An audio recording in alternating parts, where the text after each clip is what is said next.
Message from Starfleet Command, top priority.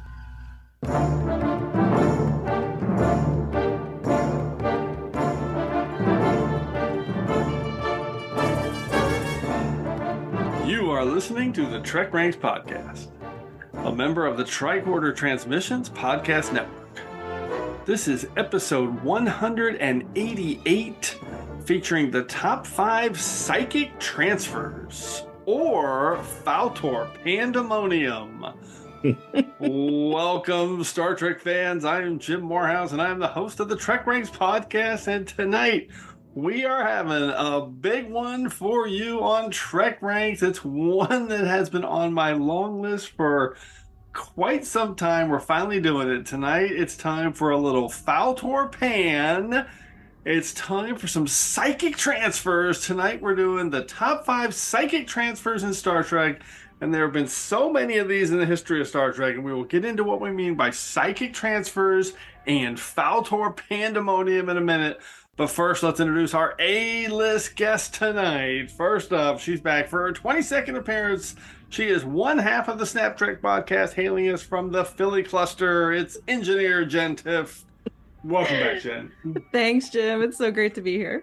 Awesome to have you back. And the other half of the once prolific Snap Trek podcast, connecting with us via subspace from the UK sector, our favorite Trek wordsmith, the boss of the wordster, Mr. Ross Webster. Ross. Hello. Nice to be back in this Snap Trek crossover episode with TrekRanks. Yes, together again. It's like an episode of Snap Trek. Got the band back together. Fantastic. We love our Snap Trek. Okay, let's get into our TrekRanks recalibration. What are you recalibrating? Everything. It's a sweeping, a recalibration of all systems. Okay, the TrekRanks charter has 2 clauses. 1, we rank Trek so we can have a fun conversation about Star Trek. And 2, the ranks don't matter. We just use them as the framework to have a deep dive conversation about all the things we love about Trek. Infinite diversity in infinite combination. Words that are a mere shadow of its true meaning. And their true meaning on Star Trek is no wrong answers at TrekRanks. This show is all about sharing the things we love about Trek, and we love it all from TOS to TNG, straight through to Enterprise and the Kelvin timeline, and Discovery, Picard, Strange New World, Short Trek, Lower Decks, and Prodigy as well. It's all fair game here on the TrekRanks podcast. Black alert. Black alert. And a reminder, this episode of TrekRanks is current through the 5th and final season of Star Trek Discovery, which means 913 total episodes of Star Trek across the past 58 years. And one final reminder, we use episodes as a shorthand term, but the 13 films are always in play as well.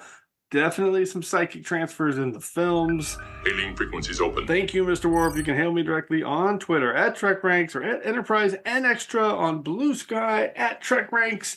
And you can see our extensive rankings of all the Treks at TrekRanks.com. And don't forget, you can call and leave us a message with your own picks at 757-828-7265. That's 757-828-RANK. That's our new phone number. Give us a call, leave us a voicemail. Okay, Jenn and Ross, let everyone know how they can get a hold of you on Subspace. Jenn. Yeah, I have mercifully let social media slip from my life.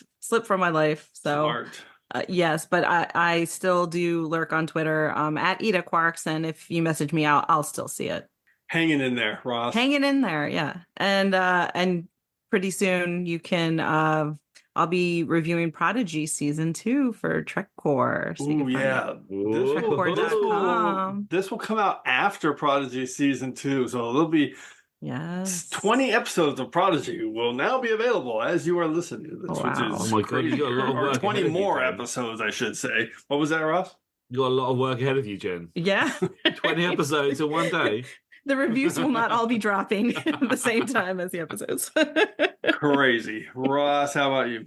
So I have gradually abandoned Twitter and have moved on to Blue Sky. So I am at Taborg on Blue Sky. So you can find me there. And it's pretty much the same as Twitter of old. Yeah. I feel like everyone's catching up and everyone seems to be there. Blue Sky's good. The only negative is you can't do your own GIFs. You can't do your own GIFs. But everything else, now they've got DMs. I feel like you can do DMs. You can. You're my first DM. That was really nice. That's right. Yeah, to invite you on TrekRanks. Okay, that was good. Okay, Blue Sky people, get over there. It's soon they're going to have you. You can do your own GIFs, and then we're all going to be just on blue. It's a real game changer. The GIFs is a real driver for you, the GIFs. Once it is. I need to be able to make fun of people with my own kohlrabi GIFs. Okay, let's do it. Let's run a diagnostic cycle to get into the show. Computer, run a level 2 diagnostic.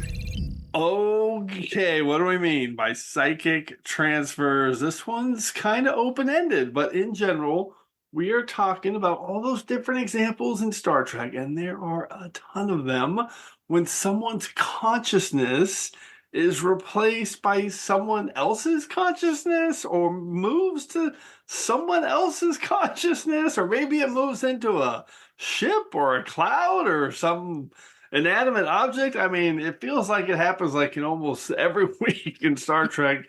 Sometimes the examples are super straightforward, like the Freaky Friday swaps or mind melds. Sometimes they're just bonkers examples. There are a ton of crazy examples of this throughout Star Trek. So I feel like almost anything is in play tonight. And I know most of you already know this, but our subtitle for tonight's episode comes from the great Vulcan ceremony made famous in the Search for Spock, the Fal-tor-pan, which is the ceremony in which a Katra is reunited with its original host body. And full credit to our friend Claire Little, who years ago referenced this potential topic as Fal-tor-panDEMONIUM on the spot. On the spot. The first time it came up and we were talking about maybe doing this topic, she said Fal-tor-panDEMONIUM. So I decided then and there I would subtitle this episode in the great tradition of one of my favorite all-time films, Dr. Strangelove, or How I Learned to Stop Worrying and Love the Bomb, which is the official name of that film. And the official name of this podcast is The Top 5 Psychic Transfers, or Fal-tor-panDEMONIUM. Okay, let's get into our prime directive. It's pandemonium already. Totally. Okay, Jen, we're starting with you. Break down your prime directive. How did you break down this topic? Okay, well, you know, like you mentioned the bonkers of it all. I like the bonkers examples of this. So many. I went bonkers. Because this is a trope that is so far removed from scientific fact. Yes. That's like, who cares? We're just going to turn off our brain and enjoy the ride. And I am here for it. You know, this is not something that's ever going to happen. We're not going to, you know, transfer our consciousness and reach the singularity anytime soon. So I went total bonkers because that's the fun of this to me is just the ridiculous bonkers things that happen. I'm drawn to the ones that have like a cool method of achieving the transfer. Okay, you know cool what I mean? Method. I like that. It tickles me, you know. So there's no Vulcans on my list. So hopefully you guys have some Vulcan examples. Those are cool methods. But it's not bonkers. So the weirder the better, you know, the more absurd the better, the more it's just so much fun. So you know, mostly that's just the ones that are the most super fun to me, not like, you know, I'm not going deep like, oh, that makes you think. I'm just having fun here. Yeah, and it's challenging too because I know you both so well, so I'm like, ooh, I'm pretty sure, you know, Jim's gonna pick this and Ross will probably pick this, and you know, try to avoid some of those and try to avoid some of the ones that I've picked in the past. I tried to, you know, spread the love around. So okay, that's gonna be interesting to see how that plays out in comparison to mine. Ross, how did you break it down? Okay, I feel like there might have been some psychic swapping already because I feel like yours is very similar to mine, Jen. I just wanted the strangest kind of mind swaps I could think of. I did have that thinking that there's some key episodes that somebody else is going to pick, so I definitely just left those behind. And I avoided any Vulcans. I've noticed that as well. Oh my god! I completely left those all behind. And I just wanted things, yeah, and anything that was just a strange and bizarre and odd kind of brain swap or mind switcheroony. That's what I went for, and I tried to again pick episodes that maybe I wouldn't have ever picked before. Well, we might have to change the title because I also have no Vulcans. So Fal-tor-panDEMONIUM is out the window. There's no Fal-tor-pan happening here. Unbelievable. I'm glad they got represented in the title at least. Yes, exactly. It was hard. There was so many Contra and things to think about. This is just blown out one that I was convinced somebody else would pick. And now it's not coming up. So many potential options. Oh my God, it's crazy.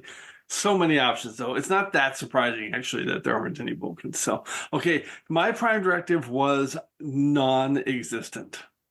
Literally. I just started thinking about shit.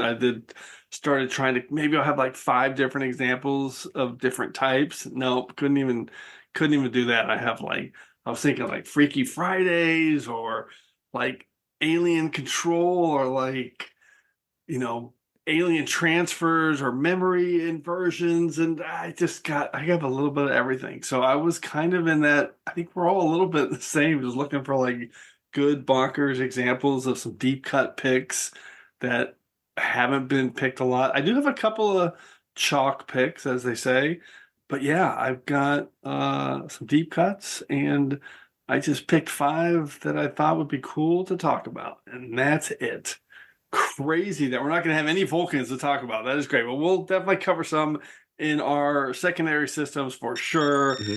Editor's note. I realized that while I was editing this episode that since we all revealed in our prime directives that we wouldn't have any Vulcan-related psychic transfer picks in this episode, that just means we can do another episode that is 100% top 5 Vulcan mind melds later on. So that's definitely going to happen later.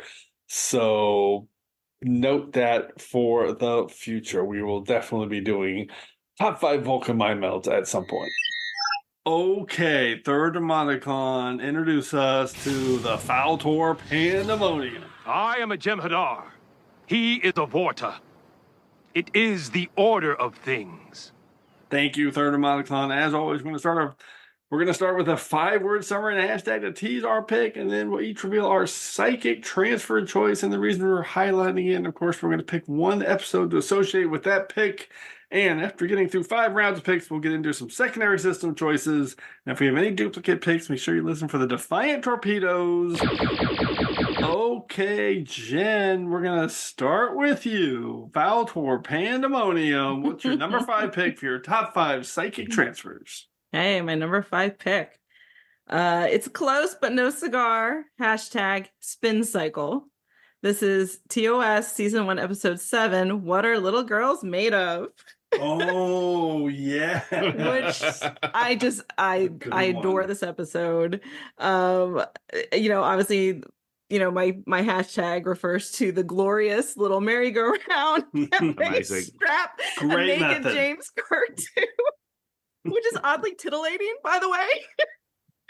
To be honest, but I just think it's so funny because I love them loading this body blank onto the one side of this merry-go-round. I imagine they have like a room full of blanks somewhere, or a cave full of blanks somewhere. Strap it in, spin it around, order them like your printer dial. Cartridges. Right. Get them in. Printer cartridges, blank CDs. It's funny looking too, because it's this white, like vaguely humanoid shaped thing. And all you gotta do is spin it faster and turn some dials, and you can turn it into like a perfect replica of the human that you're cloning, I guess. I mean, speaking of titillating, the turning of the dials is pretty titillating. Yes. She's Andrea's one of the most gorgeous TOS ladies. Yes, no doubt about it. I have a soft spot for her, and it's funny too because her outfit is beautiful, but then it's also just kind of absurd that the male version of it. It's not. Yes. Right. And that kind of is funny too because it's like a weird uniform for them all to have. Everything about this episode. I mean, the pink stalactites in this episode. I love it. I just love it. Kirk's brain gets transferred into this android, and it's not a perfect copy. He does manage to send it that suggestion of insulting Spock, and Spock obviously knows right away. Half-breed interference. Mind your own business, Mr. Spock. I'm sick of your half-breed interference. Do you hear? Yes. Very well, Captain. You look upset, Mr. Spock. Is everything all right up here? No problems here, sir. Good. I'll beam up shortly with Dr. Corby and party. It's fun. Like, it's just fun. It's just fun. It's also I mean, it's got everything. It's got the red shirts are great because it's like Kirk and Chapel beam down, and then these two red shirts. It's like, it's a classic. These guys aren't coming back. Their names are Rayburn and Matthews. I always call them Matt Burn. It doesn't matter. They're both gonna die. It doesn't matter what their names are. It's classic TOS fun all the way through the episode, and it's even more important now that we're learning more about our beloved Christine Chapel, and this is a horrible episode for her, and I feel terrible for her, but I hope we get to see the real Dr. Corby and the real Brownie. I want to see the real Brownie too. In Strange New Worlds, and see their relationship. She loves him so much in this episode. It's so obvious how deeply she feels for this person, which on the one hand, like, I'm glad, because I know we know what happens to her relationship with Spock, so I want to see the start of their love affair when she's so in love with this guy that it helps her get over, I don't know if it's back to back, but she gets over Spock and falls in love with Dr. Corby, and that's lovely for her, and we can maybe focus on the good that was, and not the sad, terrible ending of the relationship. But yeah, the Kirk android man. This is a cool outside the box pick, and I love the method. Fantastic. Although it's not really a merry-go-round, but yeah, I'm gonna give it to you. Ross, go. Whatever it is. I actually thought about this one for quite a long time as a possible mind switcheroo. Yeah. And I actually I was playing with the 5 words, and I was thinking of something. The Darbo line, "Watch the wheel, not the girl," and I was trying to make watch the wheel. Oh, that's good. I was messing around with it. That's good. So good. I didn't quite get there in the end. I went somewhere different, but this is definitely on my list. That's excellent. So good. As a swapper, the wheel is such a nice visual. It's very memorable. Because it always strikes me as something quite Batman. Yes. Like something they would do. It's just over the top. You don't need to do this. You could just sit them in a chair and put something on their heads. But you've made this great big turntable and they're spinning around. Yeah, they could have just walked into a closet. Exactly. But yeah, no, it's very Batman 66. I love that. That's brilliant. It's I didn't think of this one. I thought of some Android switcheroos, but this is an excellent one. I love this pick. Okay, great start, Ross. What's your number 5 pick? Okay, Camus 2 switcheroo inspires coup. # dangerously insane series finale. I am talking about the Camus 2 life entity transfer in the finale of the original series, Turnabout Intruder, which happens super early on in the episode. I think it's the cold open, and they also have a giant device. It's not as cool as the turntable. It's a very funky looking wall. Janice Lester, dangerously insane, stuns Kirk. He's against the wall. She flicks a little switch, then she switches, and the ghosts come out, hover about a little bit, and swap over. And suddenly she's in control of Captain Kirk's body.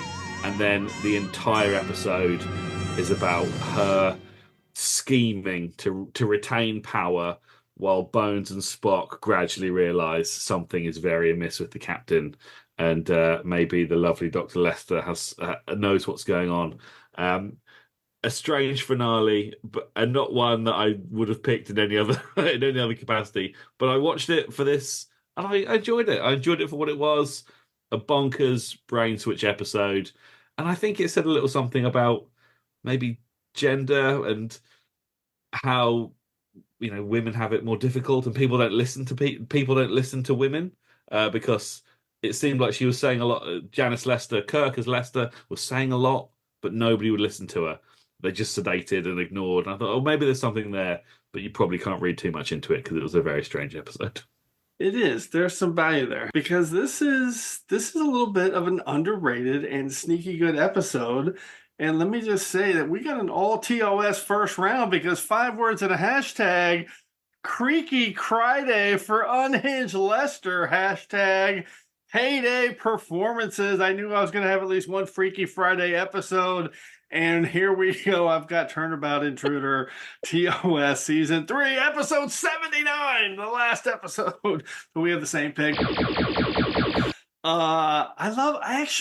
This episode, yeah, it's not a good finale, like you said, but it's actually not that bad. It really isn't. I mean, there's something here. There's something, first of all, the performances are unbelievable. Both Sandra Smith and Shatner are unbelievable. Well, Shatner knows how to do an evil Kirk. He's had that one down since series 1. For sure, but here he's playing evil Kirk, but he's playing as a woman playing evil, and it's just so good. Sandra Smith is amazing, just powerhouse performances.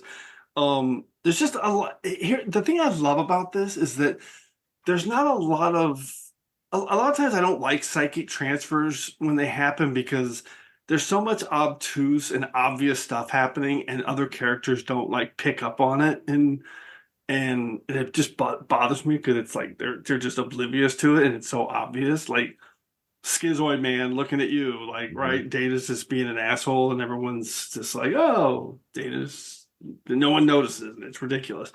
In this one, like, everyone picks up pretty quick, like, Kirk's not being Kirk. There's something wrong here, and they didn't. And I don't know. It just, the structure of it is pretty strong and pretty good, and I can't wait to hear what you have to say about it, Jen. But the one thing about it that I always go back to that drives me a little bit crazy is this line about, because there is something here, like you said, Ross, about there's a little misogyny in this episode and kind of how that's represented. But this line about where she says, your world of Starship, before she transfers, your world of Starship captain doesn't admit women. And somehow people heard that and thought it meant Starfleet doesn't allow women as captains. And that's been like a thing for like 50 years. And that drives me crazy. What part of your world of Starship captains doesn't admit women? It literally makes me want to laugh. I have to say, that's her saying to Kirk, your world. He's obsessed with his world of his service and his ships and his love of his ship. Doesn't admit women.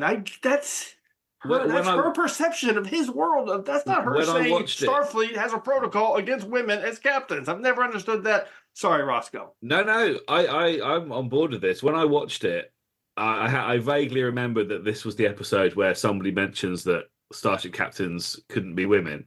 And then I thought, well, is that the line? Because she doesn't actually say that. She says, to me, I read it as the life of a captain doesn't facilitate having a partner.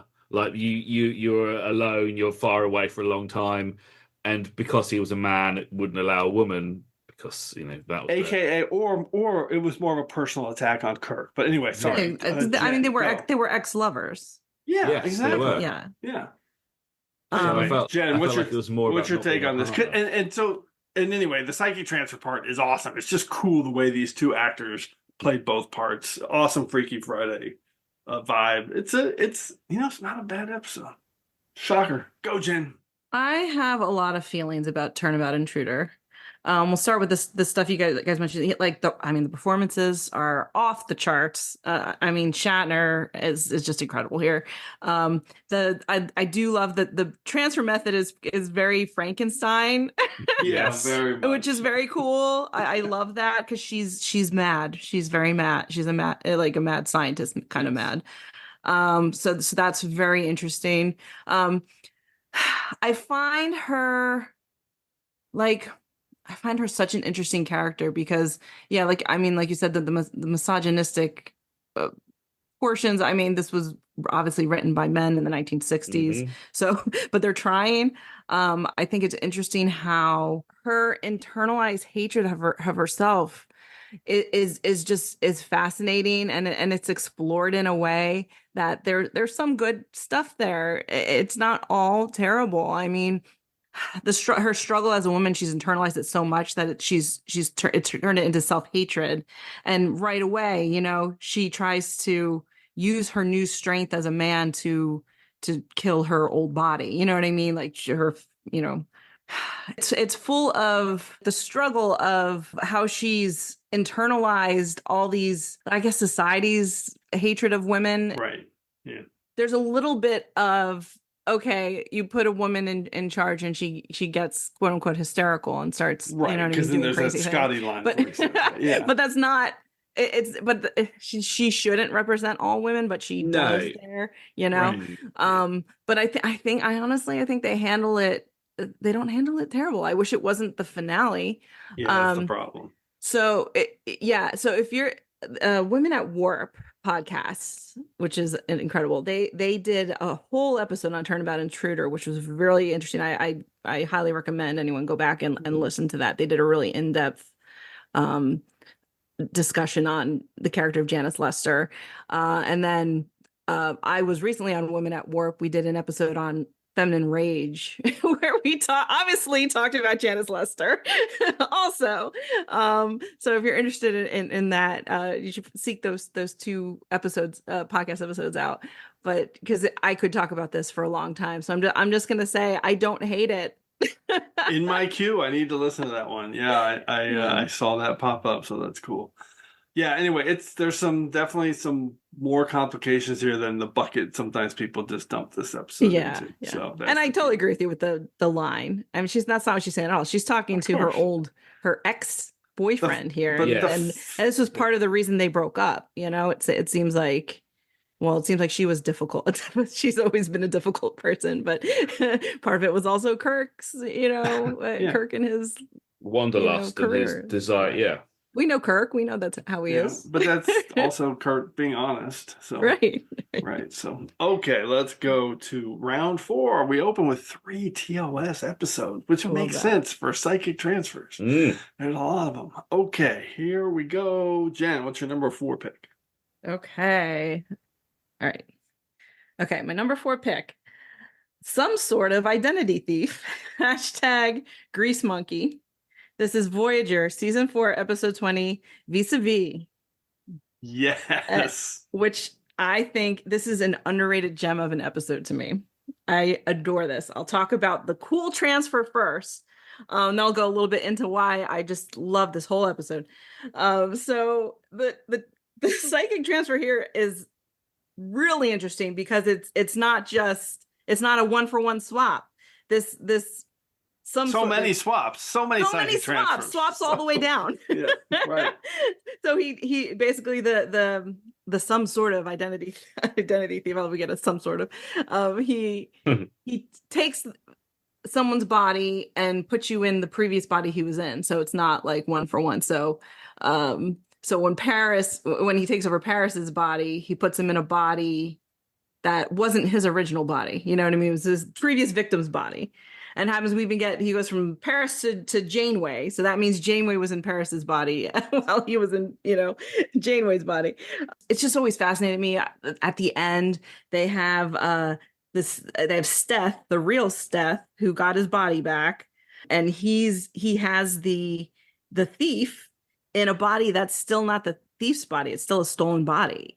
And he talks about how he's going to go on and find all the people that he victimized, and that's just an idea that's fascinating me. I want to read a book about it. I want to see a TV show about his adventures of him just going around the quadrant, saving every person, that this guy took a body from, it just really captures my imagination. I think that's such a neat idea. And I'm glad that hopefully they can unravel it as far back as they possibly can. It's a really neat idea for a body swap.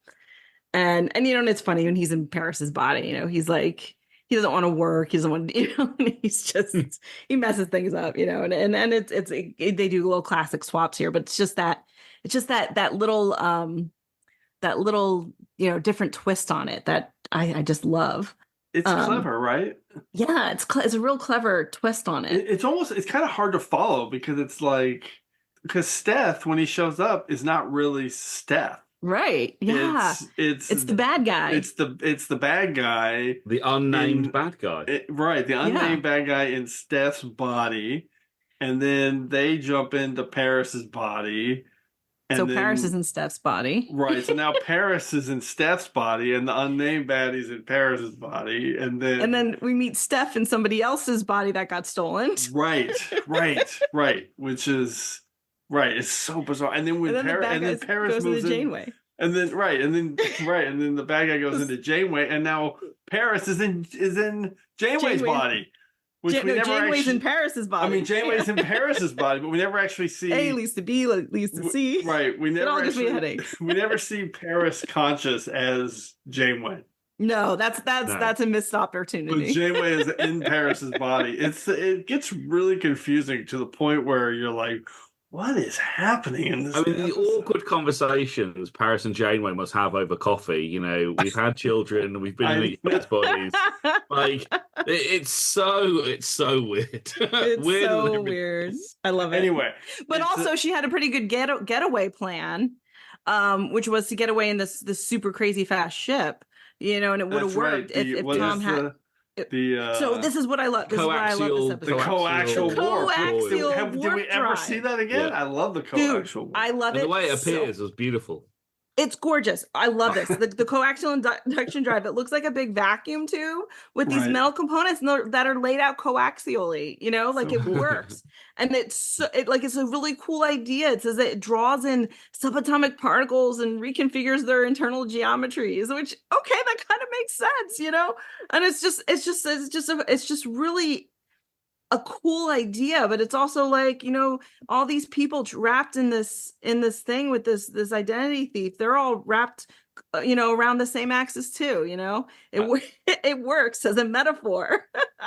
I just can't believe you didn't have carburetor in your 5 words and a hashtag. Oh my God. I know, I thought about it. But how cool is that? I mean, I love that part too. I mean, that works too. Like, oh, that totally makes sense.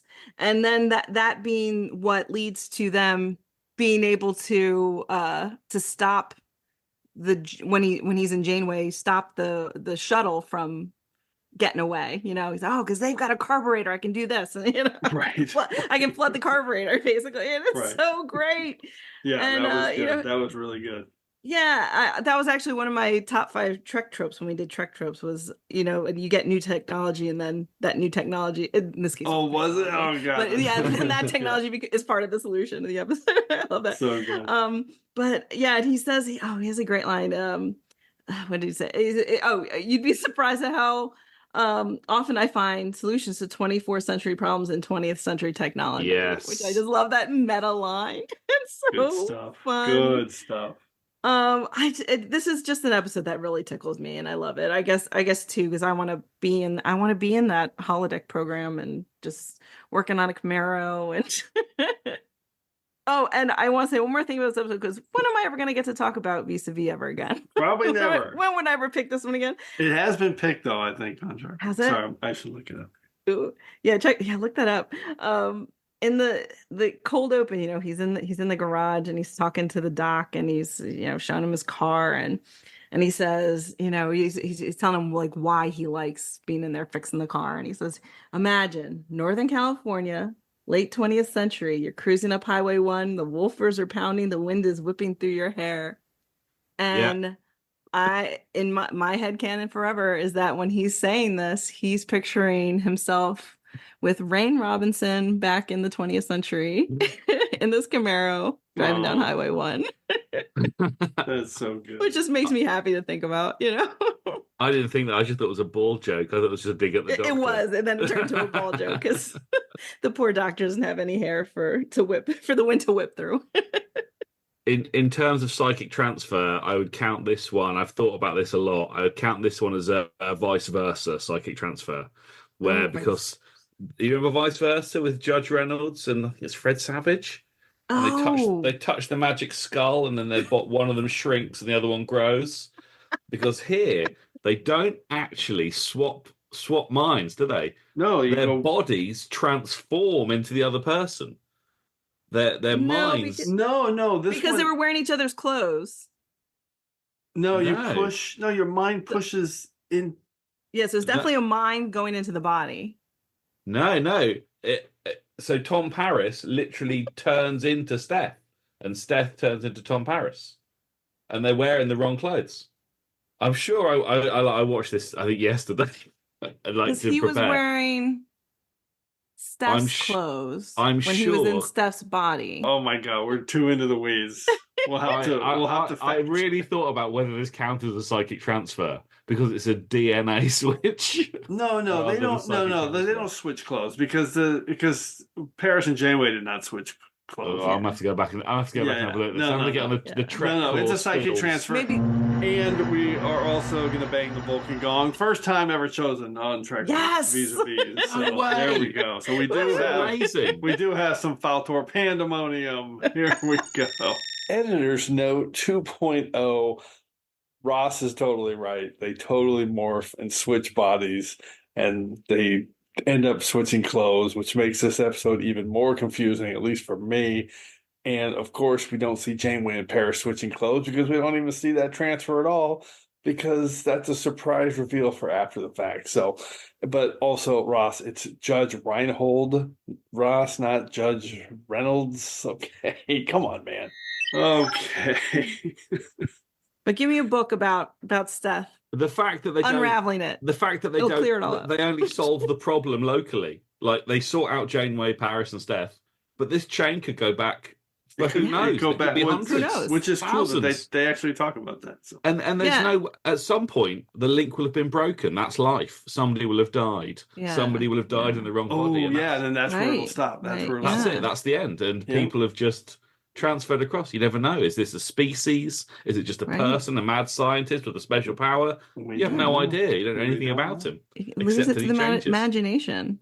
And they give you the idea that Steph, the real Steph, is not going to rest until he unravels as much of it as he can, Save as many victims as he can, which I really love. Okay, we dissected Vis-a-Vis. We did. For the first time ever on TrekRanks. We will never have to talk about that episode again. We're done. My last comment is, I'm not going to do it. Okay, let's move. No, we're moving on. Here we go. Number 4 pick for Ross. What do you got? Brain change exchange phones Janeway. Hashtag, do we always have Tom Paris? It's Voyager's vis-a-vis. Yay! No, it is not.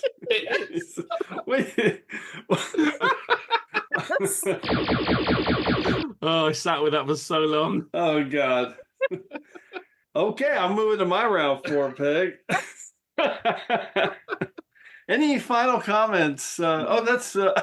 That was a fantastic 5 words and a hashtag. When you banging the gong, I thought you were banging the gong because we've talked about it so long. I thought that was the time gong. Like we've got to end it. Now it's been picked twice on TrekRanks. Twice. I love it. I can't believe I was pipped at the post. Oh, man. Yes, you were. All right. Well, I guess I'm going to move to unless you got anything else to add, Ross. Not a thing. Not a thing. Okay. The chain's gone on too long. Oh, God. Yes, it is. All right. My round 4 pick.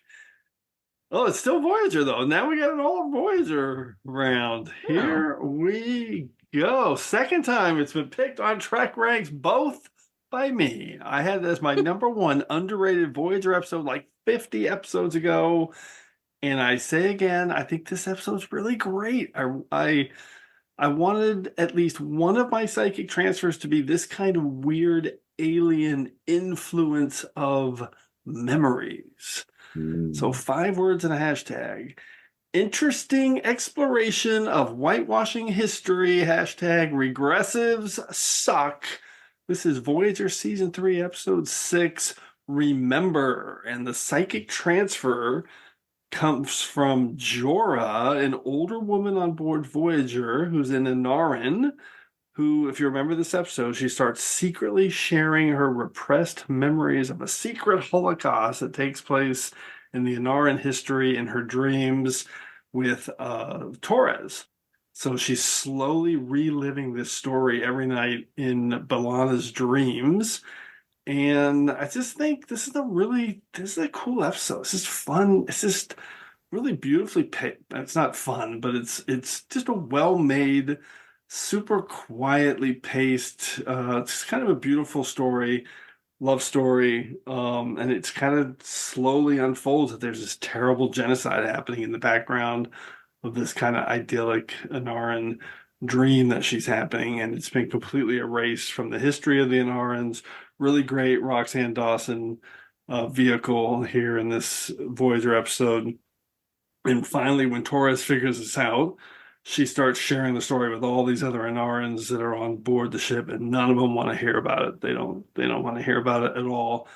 And it's just a really interesting story. So this is a classic Moorhouse pick where I didn't realize it, but it's a Joe Menosky, Brandon Braga script.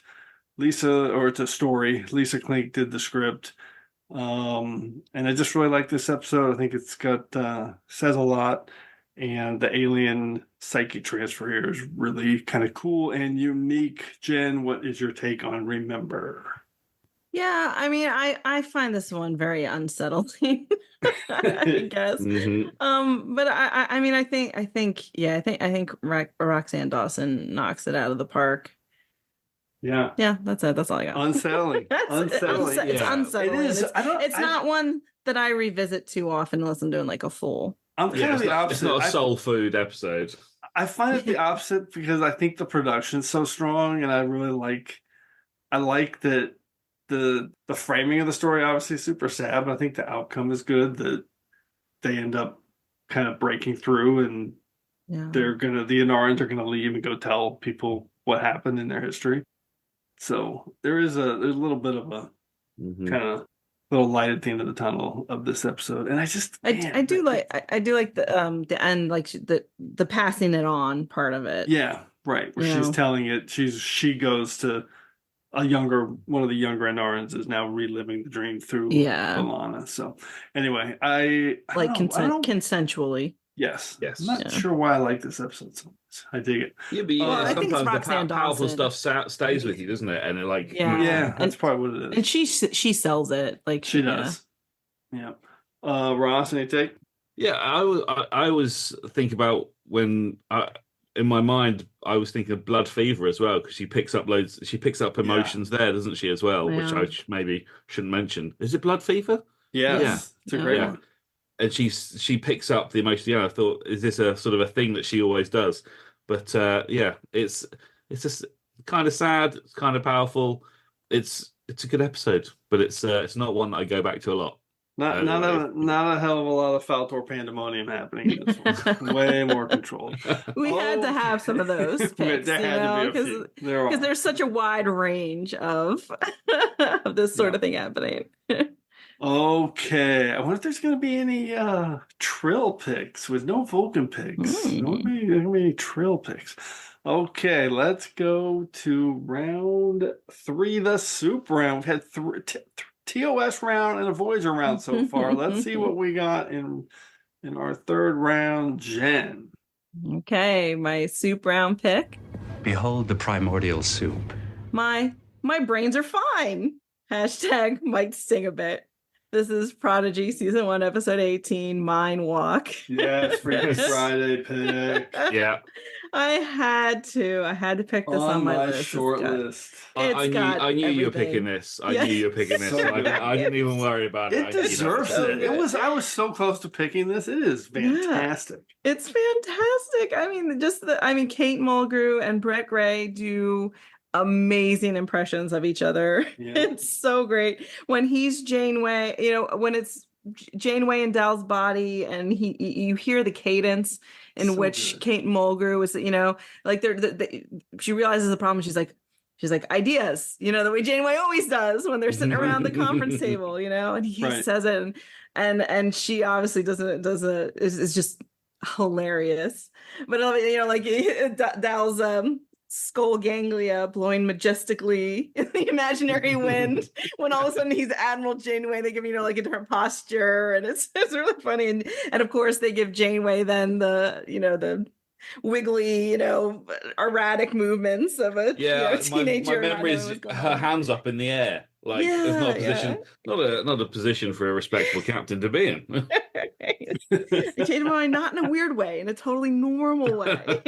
Right. It's so funny. It's just when I think about this episode, how do I list? When I think about this episode, I can still hear my kids' absolute belly laughter when they were watching this episode.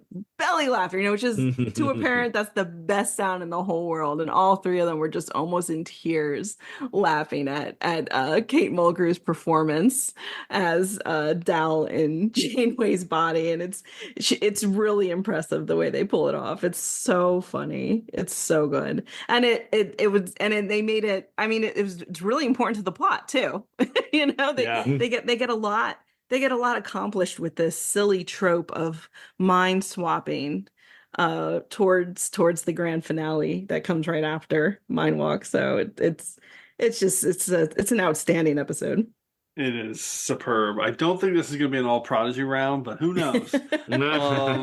This episode is phenomenal, and one of the biggest reasons is because of Brett Gray, man, the guy who plays Dal RL. He does such a good job. Such a great job of getting his Janeway out and playing.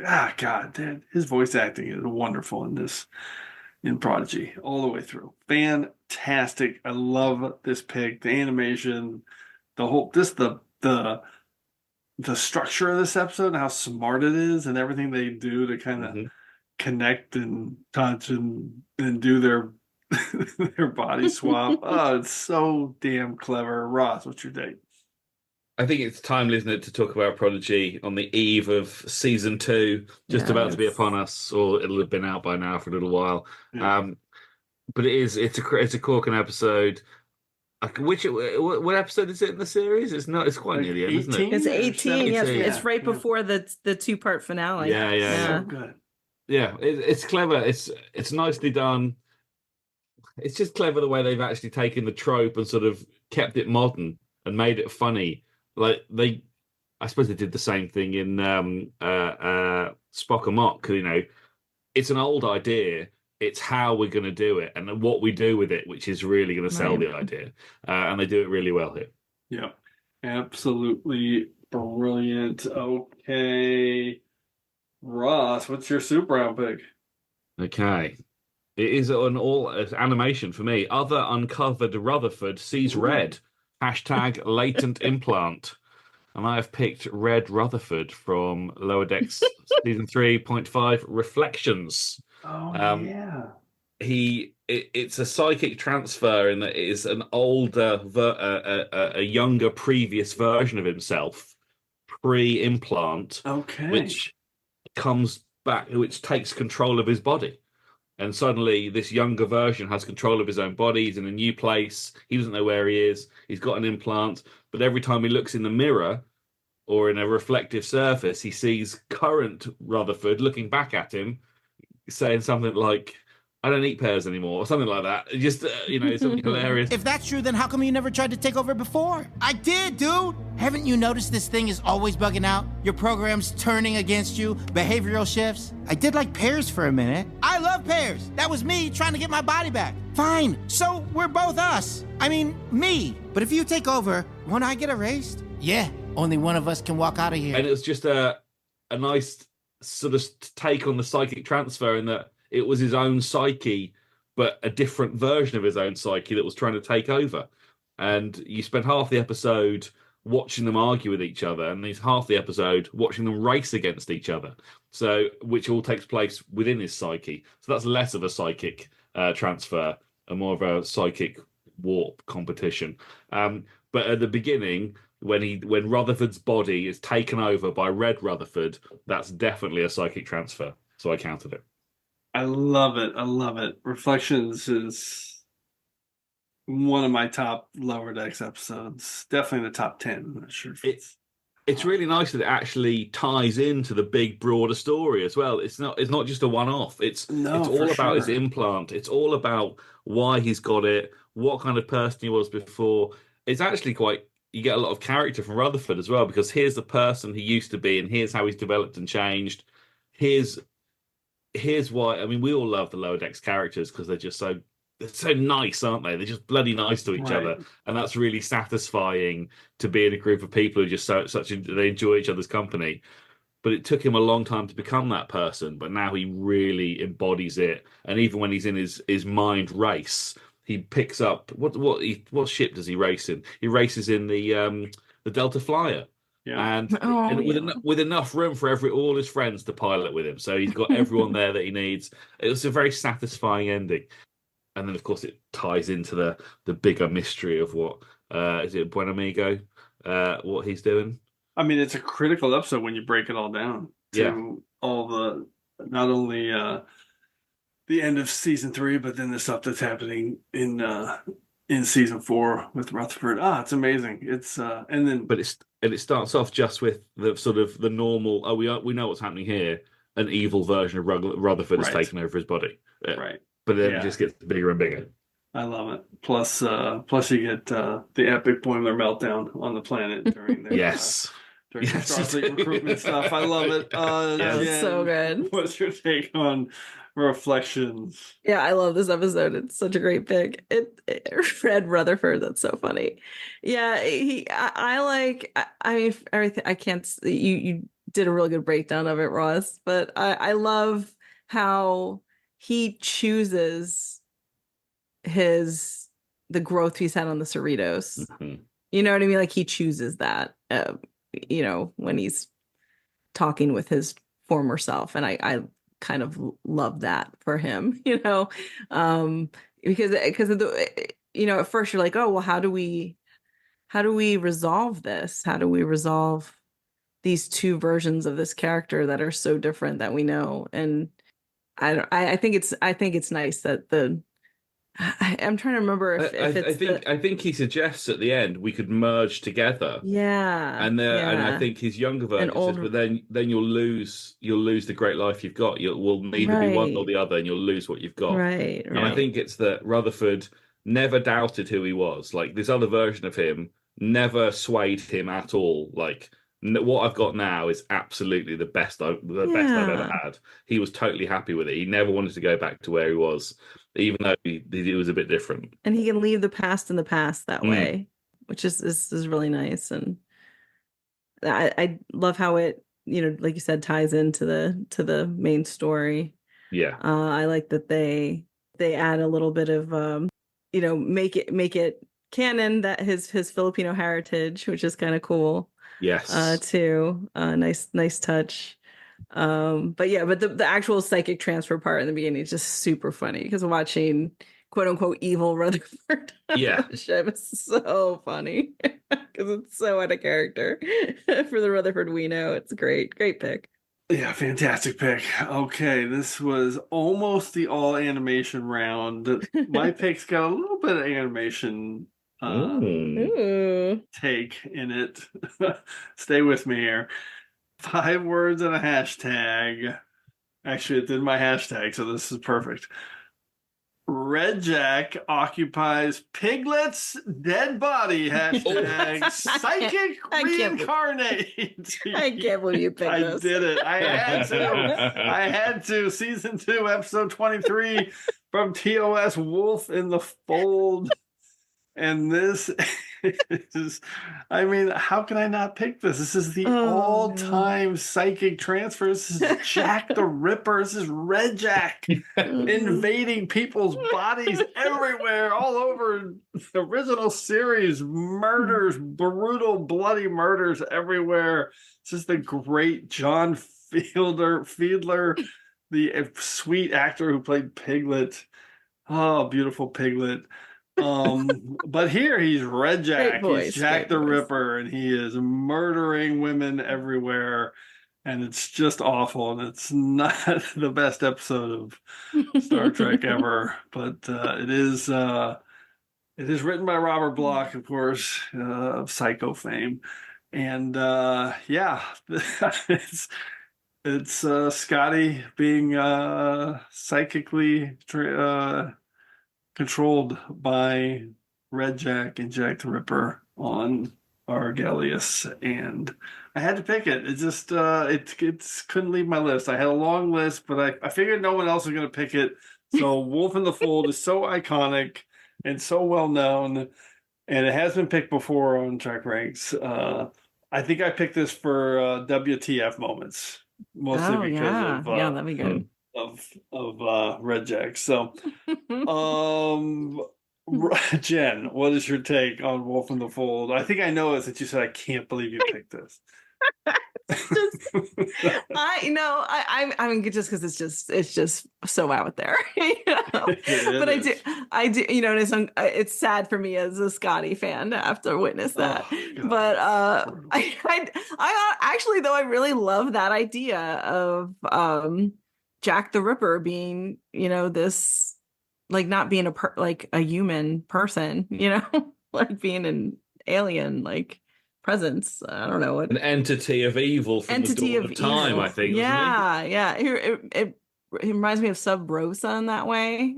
Like, it's just this weird entity that, like, I don't know, but it's funny, and it being the Piglet voice superimposed on what's happening is really fun. I just love that he's just a whiny little bureaucrat. He's like Angus. And he's Angus. Mr. Angus. Just complaining about the rules all the time. Like, I don't think that's a fair thing we can do. Deriving sustenance from emotion is not unknown in the galaxy, and fear is among the strongest and most violent of the emotions. Fairy tales, ghosts, and goblins. Surely, Prefect, this has gone far enough. Some man has killed 3 women. We have the prime suspect in our hands. Are we going to let him go and start chasing ghosts? No, Mr. Angus, not ghosts. Possibly not human, but not ghosts. Oh, it's so funny. And Robert Bloch, I didn't know Robert Bloch wrote that. I didn't know that either. He wrote What Are Little Girls Made Of, too. Oh, that's right. Yeah. I mean, he's a horror guy. So, and this is like another one of those episodes when people talk about, sometimes when people get precious about Star Trek being bonkers. It's like, I mean, it's right there at the beginning. Jack the Ripper is an alien, guys. It's right there, right at the start. Ross, what's your take? I can't believe this guy. I didn't know this guy wrote Psycho as well. He wrote the book, not the screenplay, I think. Okay. I mean, you can sort of weirdly see the similar. I mean, he's definitely got a genre, hasn't he? You can see what's going on and the sort of the path between them. This is a strange episode. I often wonder: is Red Jack always in control of Hengist?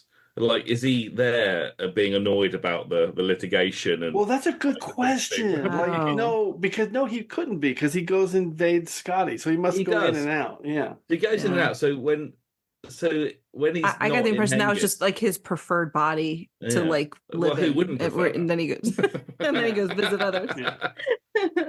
Yeah, I often wonder, but I mean, it's a strange episode. I remember the overriding sense was like, anyone would have handled this very differently. If this was happening, we all would have done something different. Stop leaving Scotty alone with people for a start. Let's maybe put him somewhere safe. Right. I mean, it happened 3 times, people. I mean, at some point, it's bonkers. It happened 3 times in the first 20 minutes. Fool me once, shame on you. Right. Fool me twice. Crazy. Okay, and Robert Bloch, yes, he wrote the book Psycho, not the Okay. So, okay, let's get into round 2. That was some Fal-tor-panDEMONIUM right there. Wolf in the Fold has made its appearance in Psychic Transfers. How could it not? Okay, let's go to round 2. Jen, what do you got? We're calming it back down again after Wolf in the Fold. Right. Okay, my number 2 pick. It's the Inside That Counts. #name worse than Joe. This is Voyager Season 2, Episode 19, Life Signs. Ooh. And the reason I picked this psychic transfer, I mean, it's a beautiful episode. It's just a well written and explored idea, of what it means to be who like what makes you. And of course the love story Schmallis is just the worst name I've ever heard. But the reason I picked it is it's always stuck with me in the beginning. The really cool, like, the doctor realizes that she's got some kind of cortical implant that that in her brain, and he realizes that he could transfer it into a holographic photonic body or whatever. But there's a really cool the sequence is really cool because how he builds it, because he layers, he does it in layers, he's first the skeleton, then the organs, then the muscles, then the skin, and then even her clothes, from the transporter logs, and he rebuilds her layer by layer. And then the final layer is obviously her consciousness, and just, it's just really interesting the way he recreates her whole self, minus the horrible, everything but the horrible disease, which is just a really neat idea. So I just love it. Okay, this is interesting because there's an episode I was going to pick, but I talked myself out of it because I just decided it wasn't a psychic transfer. But now with some of your guys' picks, I'm thinking, I could have probably done it. So That's definitely a psychic transfer because he takes all of her brains and puts in a holographic puts body. it into, okay. I think I agree. I think it is. I didn't think of this episode at all, but definitely is a psychic transfer. Yeah, I guess I could have made my other pick. Okay, maybe I'll put it in your secondary system. Or change it. It's still going to be in my secondary system. Maybe I'll still do it.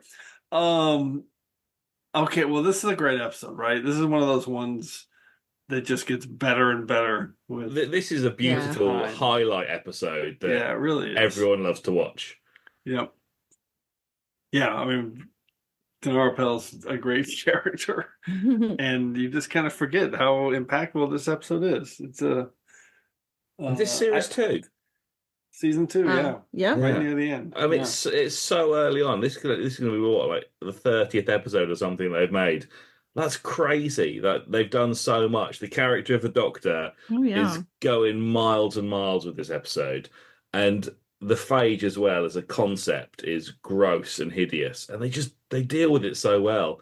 The Vidians were an underused villain and underused species. They did use them. But when they left them behind, I was really gutted because I always felt there was loads more we could do with the Vidians. But Dinorah Pell is just absolutely wonderful. We do see her again, don't we? As well, she comes back, and that's such a lovely callback. Yeah, this is just one of the best ones. This is the best episode. They do some clever stuff here, even with the little arc of him asking her out, and then when they're in the middle of their like doing surgery on her body, and she's like, "No, thank you," and just by the runs way, away. I'm into you. but then they kind of figure it out. It's really good. That's a great episode. Yeah, okay. It's interesting, Ross, because you said because it did come so early. The Doctor really hasn't been sentient for that long, and now he's having this experience of falling in love and even like misinterpreting how he feels, like thinking he's like sick or whatever. I never would have thought of this one. I love it. Great pick. Okay, Ross, what's your number 2 pick? Okay, this is super traditional body swaps. Okay, or psychic transferring. It's not a body swap. Invading vapor, soul trading caper. # ill will of the wisps. And it is season 2, episode 18 of Enterprise, The Crossing. Oh, good. Okay. And I watched this recently, and it is a sort of a slow burn horror. It's classic mind switch stuff. You're getting a species coming in, they're taking over the body. It's strange, but it's not terrible. But then gradually it works up and it's up. More people are getting taken over. Actually, this is becoming really serious. And it becomes sort of an existential crisis for the crew. Are we even going to exist by the end of this? Or will we have been taken over and our souls will have gone off to this other place where we enjoy the experiences of our lives? But are we really doing that? Or are we just being manipulated somehow? And also shout out to the amazing manta ray starship the Wisps live in, which just looks fantastic. Yeah. Not sure how they're flying that giant thing or where it came from, but looked fantastic. Really enjoyed it. And the fact you got the entire of the Enterprise in there, it was a great freighter. This is an interesting episode, right? Because it's right in the middle of season 2. It feels kind of tropey, like a bunch of stuff we've maybe seen before. Yeah, it's at the end of it's right at the end. It's in that. The final stretch. I'm saying this as delicately as possible. It's in that kind of fade out time of Star Trek at the when they talked about the Star Trek fatigue in Enterprise. And the middle season 2 of Enterprise is not like the strongest run for the show, to be honest. And The Crossing doesn't get a lot of high marks. By the way, first ever time chosen on TrekRanks, The Crossing. First time. Well, I'm glad we can speak positively about it for its first ever outing here, because it is as a horror, it does well. Like it starts off, you don't know where it's going, and it gets creepier and creepier. And it is the scenes, the one-on-one scenes with a member of the crew and an inhabited crew member are horrible. And they really, really play that up, and it works really well. You say it's tropey, but the one thing I like about it is that the aliens tell them what they're doing right away. Right. Like usually it would you'd have to watch like the crew acting weird for a long time before like the aliens admit to being there. But they're like, hey, we're gonna use your bodies for a little bit. That's cool, right? Right. Yeah, true, which is, I kind of like that about it. They just get right to it. And one of the things I like about it is the integration of the catwalk stuff that they did earlier in the season at the end to kind of help navigate their solution. Oh, yeah, that's true. Okay, cool. Well, this kind of goes with my round 2 pick, not an all Enterprise round, but close. So I've chosen this episode 500 times? I chose it 3 times in the first 50 episodes of TrekRanks, but I haven't chosen it since. So I'm letting myself choose it again now. Although, full disclosure, it came up last week on our top 5 mediocre episodes, and we basically vetoed Dana Kennedy, our good friend Dana Kennedy. We all straight vetoed her straight into Stovacor because this is an all-time episode. It is not mediocre. But it was a fun pick. It was a fun pick for the reason she picked it. That was a great episode. Everybody listen to top 5 mediocre episodes. It was so good. Okay, 5 words and a hashtag. Errand of awesomeness inside you. Hashtag someone always dies. And this is Enterprise Season 4, Episode 11, Observer Effect. And this is that trope you just talked about, Jen. This is the one where you don't know these aliens are walking around impersonating you. And so for half the episode, you're thinking, oh, it's another one of these episodes where aliens are walking around impersonating people. And it feels like it's kind of tropey. But for some reason, it doesn't ever fall into that trap, and it's just got this freshness to it, and the dialogue is so tight and clever, and just it's got a spark to it, and there's so many psychic transfers. So they're just there. You have to kind of keep up with it because they never tell you when they're happening, so you always have to figure it out when they're happening, right? So there's the scene with the chess and Reed and Mayweather playing chess, and you have to kind of realize, oh, this is not Reed and Mayweather playing chess. It's 2 aliens. Or Trip and Hoshi, when they're supposed to be knocked out in the decon, they're sitting up talking, and Phlox sees them. Oh shit, those are 2 aliens. And then Archer and T'Pol walk in, and because Phlox calls them there to tell them about the fact that Hoshi and Trip should be knocked out, and they're talking, and then you realize, oh shit, Archer and T'Pol are now the aliens. So just a bunch of good psychic transfers like that, where aliens are just kind of popping in and out. And of course, the great reveal at the end when Trip and Hoshi are dead, and they come to life as Organians, and Captain Archer is like, what the hell is going on? And pleads with them to change their rules, change their little scientific study, and let them live and find a new way to do things. And that whole connection with Errand of Mercy and the Organians, I've said it 1,000 times, one of my favorite reveals in the history of Star Trek. I love it.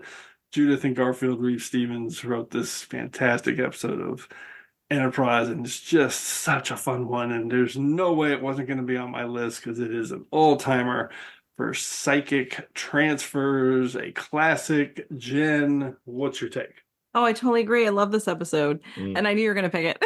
Yeah, I had to. I could not keep it off. How could you have a list of this topic and not have Observer Effect? Yeah.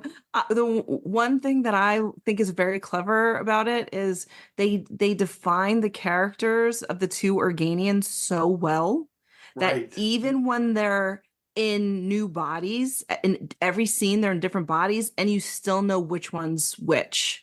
Exactly. When they're talking. They carry on their same debate, aren't they? The same arguments raging between them. Right, and one's very idealistic and one's so resigned, and you get that all the way through.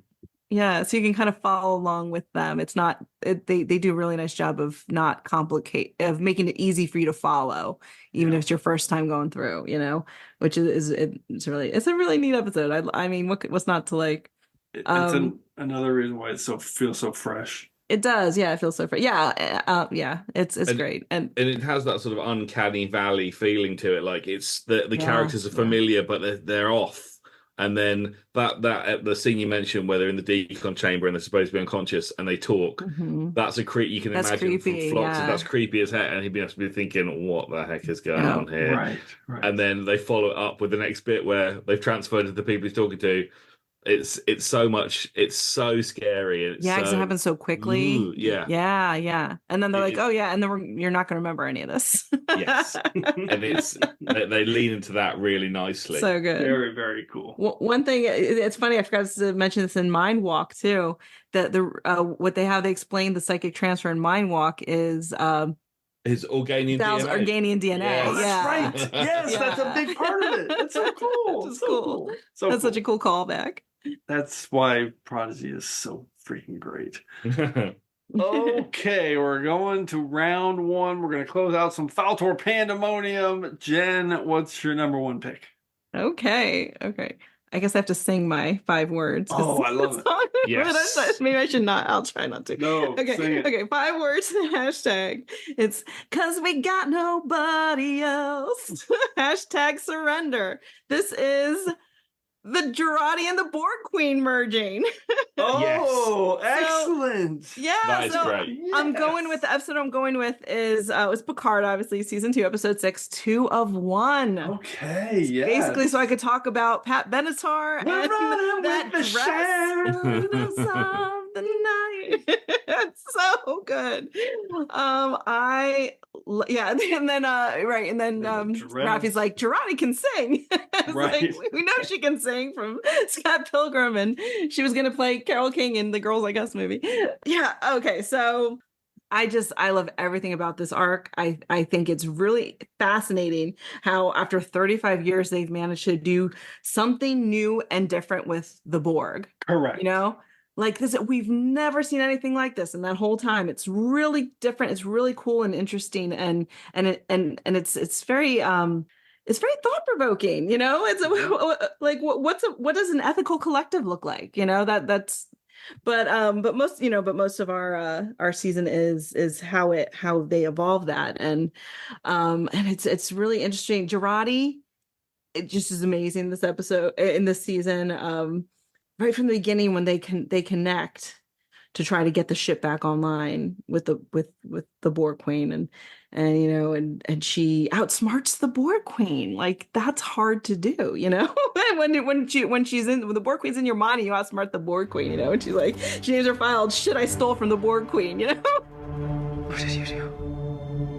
Where is it? You stole it.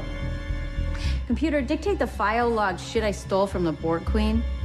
Which is this amazing line. And the Borg Queen loves that. She falls hard for Jurati's mind right then and there. And they have that connection, and it's really an interesting play on it. And I think Annie Wershing might be my favorite Borg Queen because she's amazing. What a cool idea, making her, bringing in an alternate universe Borg Queen. Like, what? That's so cool. I love the design of her character. She looks like she's straight out of a New Jersey boardwalk. And I'm not sure if by that I mean she looks like kind of like a bootleg copy of a Borg Queen, but also she looks kind of like trashy with that sweetheart neckline that they put her in. But either way, I mean that is a total compliment. Like, sincerely, that's a compliment, because it's just so raw. Like, she's just such a raw, and she only has half her body too. Like, so she's this raw, villainous, like crazy, like psycho, like super villain. I just love sci-fi super villain. This design of her is amazing, and Annie Wershing's performance is outstanding. But yeah, and they picked that sweetheart neckline, you find out later, because it mimics that amazing red dress they put Girardi in. That look on Alice, they put Alison Pill in, and I've never seen dress look better on anyone else, just made for that person. Just everything about it is it's thrilling. It's interesting, it's different, it's exciting, and it's the production value on it is everything about this plot line just is amazing. It had to be my number one. I love this pick. I'm sitting here thinking of all the great sound bites from Girardi you could drop in for many. this pick. I mean, sorry, everyone who's Picard season 2 Girardi Borg storyline is so good. Yeah. So good. I love that moment because you're talking about the Borg Queen when the 709's husband, whatever his name is. Oh, yeah. The magistrate. He's like, what's wrong with it? She's like, you cut off her legs and stuck her in a box. What do you think's wrong with it? There's so many lines like that. Assimilation is amazing when they're having their little back and forth of all the rooms she's entering with Picard, and they're having that narration back and forth. Yeah, but that amazing isn't a strong enough word for that scene. I thought that scene was jaw dropping. I was watching this thinking, this is phenomenal, and this is amazing science fiction, and it really is just two people sat talking to each other, and it's the back and forth. You could watch that on a stage. You could watch that happen. That sort of manipulation and one-upmanship and intelligent conversation and back and forth and wordplay. It was so quick and it was so good.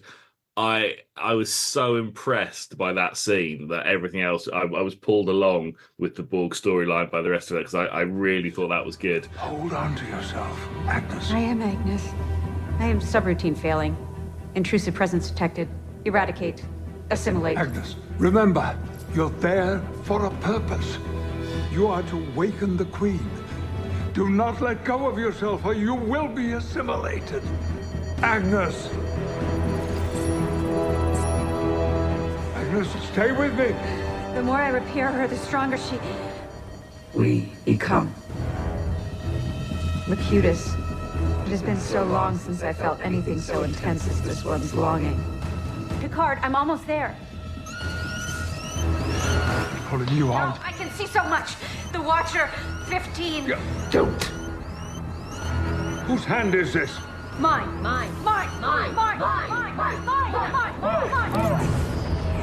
And the fact that she was then, the Borg Queen is then sort of a vision. And lots of science fiction does this, where there's a character only one person can see. But I think they did it so well with the Borg Queen. And then for it to actually... it actually meant something at the end. It actually became something else. That's so good. It wasn't just something that disappeared or vanished. It actually merged and coalesced into a new thing. That was the standout moment for that season for me. Yeah, it was incredible. It was so well done all the way through. And for them to actually come up with a tweak of the Borg and have, like you said, like ethical Borg and a kind of a Borg co-op was just so well done. I love season 2 of Picard, and I love this pick. It's a psychic transfer, the merging of Girardi and the Borg, and this whole negotiation they had to kind of come to an agreement on how they were going to do that. So good, brilliant pick. Would not have thought of this one. Love it. We have our first Borg pick. Fantastic. Fal-tor-panDEMONIUM in effect in round 1. Let's go to Ross. What's your number 1 pick? Eternal Sunshine of the Spot. # less mind. This is the Picard season 3 episode 8 episode Surrender. This is where Data and Lore are vying for control over the Sungolan body. Wow. And Data purposefully transfers his memories into Lore so that he can take over control of the body. And it's such a wonderful scene. It's the whole episode, isn't it? We're outside watching it, and then they're in the White Room just going through Data's memories, and Lore being really rude about them and not caring or understanding about them, and Data trying to explain this is why this is a value to me, not just because it was a memory, but because it's a memory that makes me the person I am. This is Spot. This simple creature managed something quite miraculous, something of which I did not know I was capable. In a way, he taught me to love. He is the best of me, the last of me.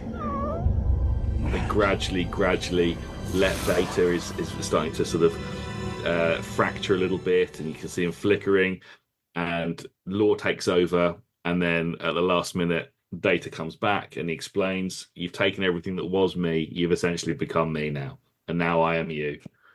Really well done. God damn, I love that we've got 2 Picard picks in the first round and 2 iconic like psychic transfers that are kind of the linchpin of the season. And honestly, this Data one is weirdly underrated in terms of how people remember season 3 of Picard, right? You talk about I thought this was one of the best bits of season 3. It stuck with me all the way through. But you know what I'm talking about? How people, when they talk about this season, I feel like, I don't know, maybe it's just me, I feel like the Data part, people don't resonate or gravitate or talk about it in the way they do all the other stuff that came back. I don't know. That's just me. And maybe it's which is weird because I was going to say, well, maybe it's because Data's come back like 4 times. He has come back 4 times, but this seemed to just fit so nicely. It didn't seem like a stretch. It just seemed to work in that they got all the classics back. They got Law back. I agree. They got the idea of, you know, Data's classic memories, and Data coming back and being in peril and having to fight for control of his own body. That's something we've seen him do in the past, and we've seen him transfer from here and there.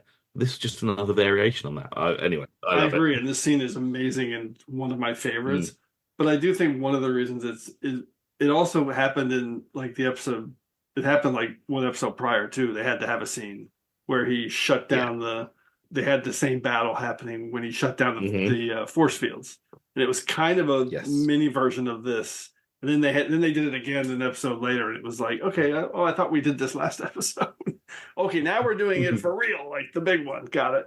So there's little things like that, but that's not a criticism. The point is, when you talk about the Enterprise D coming back and the gang being all together, it just feels like sometimes people forget how impactful this scene was because it was so moving. And Brett Spiner is so good in all these scenes.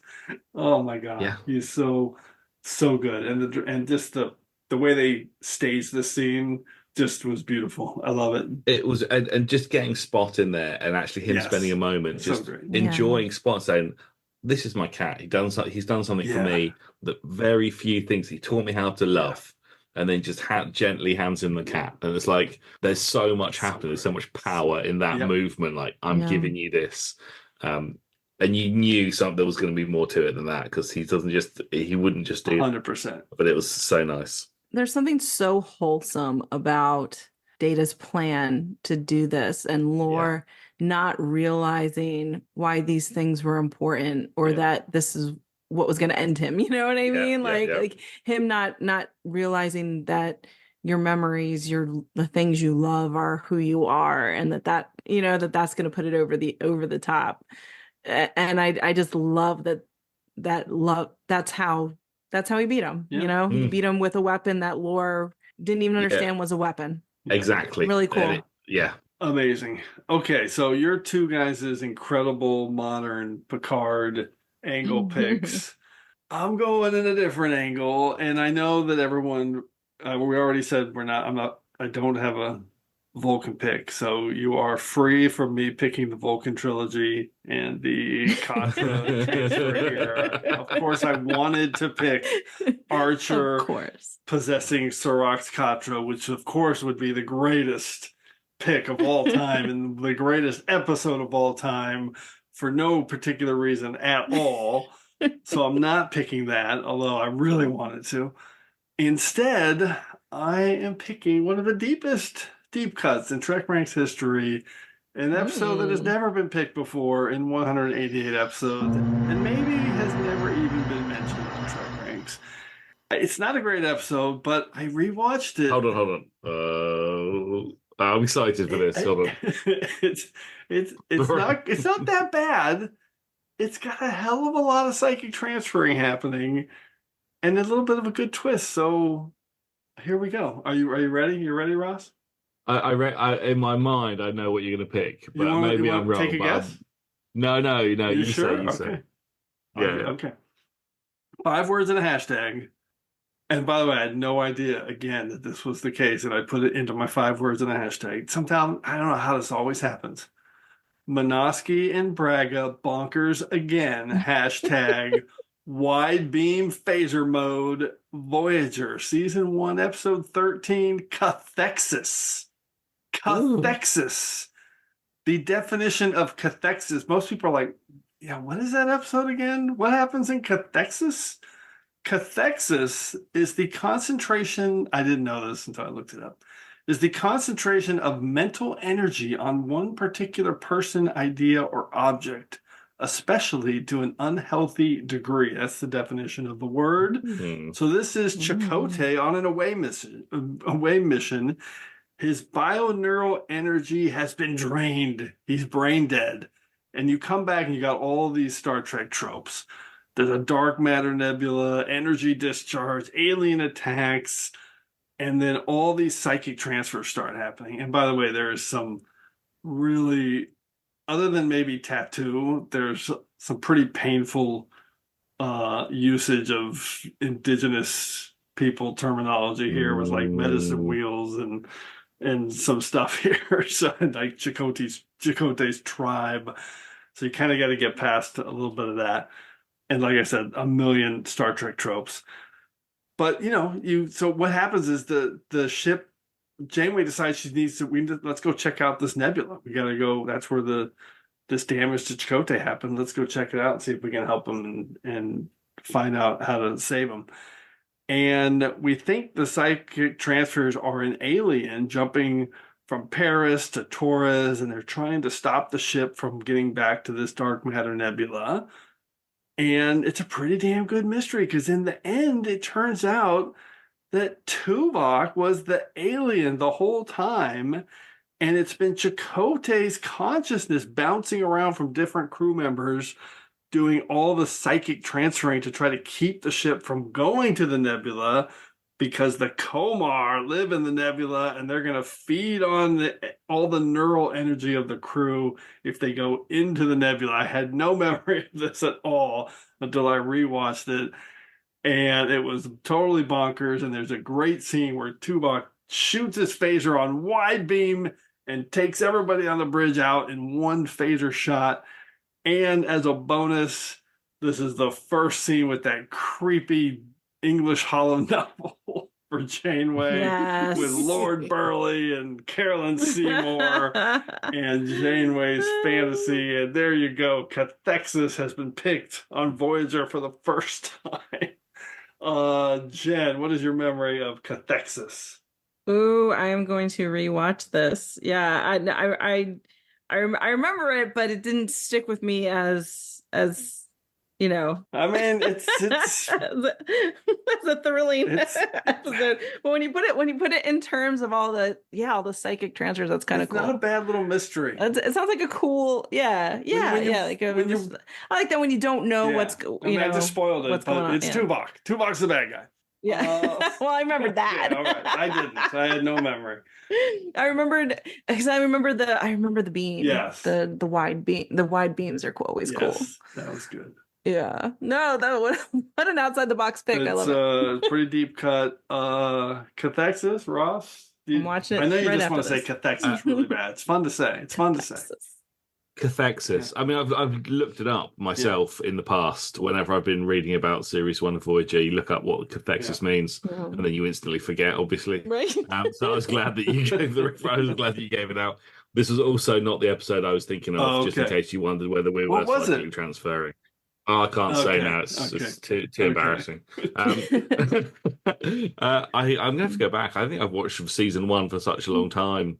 I think my overriding memory is you start off with the caretaker, then you go straight to get this cheese to sick bay. I need to catch up. I need to get back to my Voyager A lot of rewatch. good stuff. A lot of good stuff there. Candy corn outfits too. Candy corn. Yes. Eye of the Needle. Some good stuff in there. Oh yeah, Don't really sleep good. on Parallax. That's another fun one to say. Okay. I think. Do you know what? I thought cathexis was when you said cathexis, I was thinking of parallax. Oh yeah. Okay. Okay, let's. Voyager's hard with the one-word titles. They do. sometimes. A lot of one-word titles.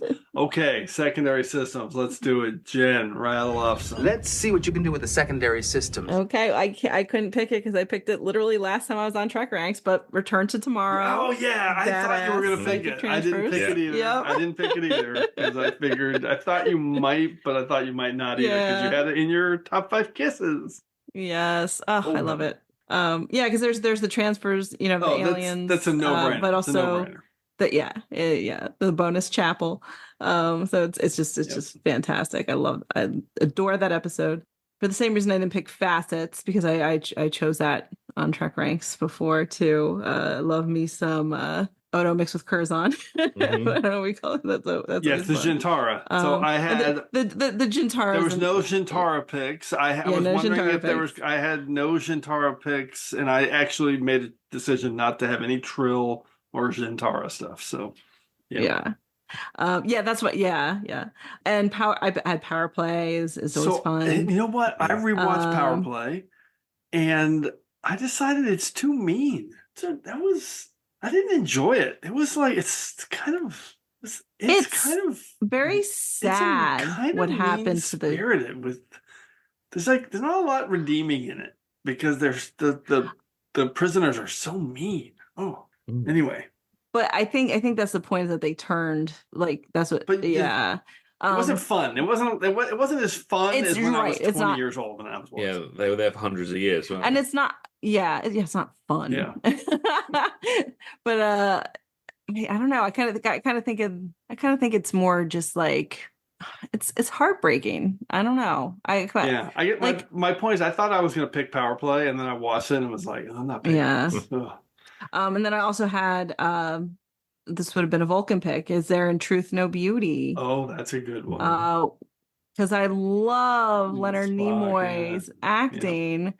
When the Medusan transfers into his body, it's just it's delightful, and it's wonderful acting, but it's also just delightful for this character to get to have that moment, to be able to do that, to be in that body, and he's a navigator. That's why that's a great. It's a nice little touch. I love that. Those were my biggest ones.